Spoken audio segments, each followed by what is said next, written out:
Uru ni urutonde rw'abasore 10 bigarura imitima ya benshi hano mu Rwanda ndetse no hanze yarwo bitewe n'ubwiza bwabo ndetse n'ibikorwa bitandukanye bagiye bamenyekanamo. Nk'uko bisanzwe turahera ku mwanya wa 10 tumanuka. Icyo usabwa gusa ni ukureba video mpaka kugeza ku musozo kugira ngo nawe ushire amatsiko. Ku mwanya wa 10 turasanga Moses Turahirwa. Uyu akaba ari washinze inzu y'imideli yahawe izina rya Motions.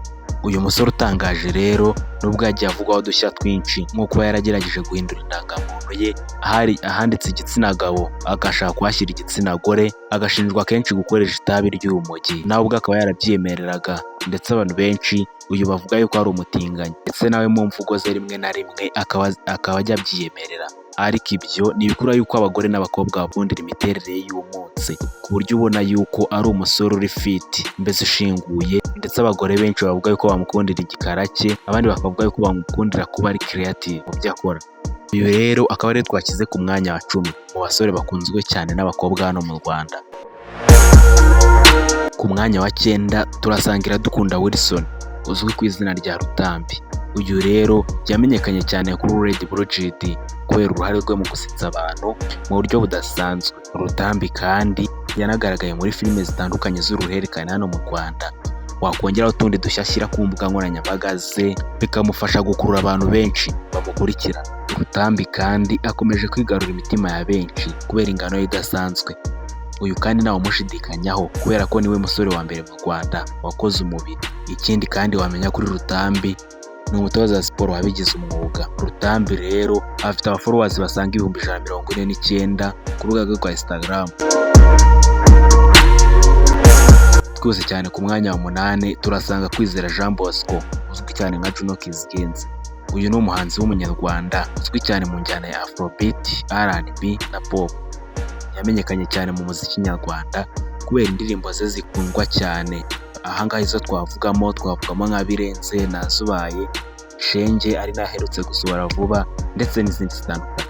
Juno kandi afite impano yo kwandika ndetse no gutunganya indirimbo zigezweho kandi amaze kugira abafana benshi kubera uburyo bwe bwihariye mu kuririmba.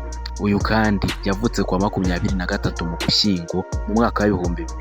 Yavukiye mu mujyi wa Kigali avukira aho bita Kicukiro.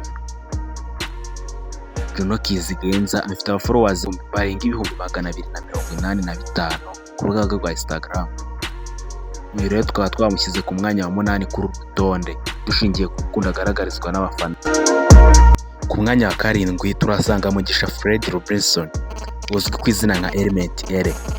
Uyu ni umwe mu baproducer bakomeye hano mu Rwanda, akaba yaramenyekanye cyane kubera umwihariko we mu gukora indirimbo zitandukanye mu njyana za Afrobeat, R&B na Hip Hop. Element yakoze ku ndirimbo zakunzwe cyane hano mu Rwanda ndetse no mu karere, aho yagiye akorana n'abahanzi bakomeye bo mu Rwanda nka Bruce Melody, Juno Kizigenza ndetse n'abandi. Element rero akaba ari imfura mu muryango w'abana 4. Yavutse ku wa 26 Nyakanga mu mwaka wa 2000, avukira mu karere ka Karongi. Element kandi uretse ibyo kuba ari umuproducer ukomeye ni n'umuhanzi ukomeye kuko hari indirimbo yagiye akora kandi zakunzwe cyane n'abatari bake, cyane cyane biganjemo abagore n'abakobwa. Element kandi afite abafollowers barenga 385 ku rubuga rwa Instagram. Tudatinze rero ku mwanya wa 6 turasanga Uwizeye Mark wamenyekanye cyane ku izina nka Rocky Kimomo.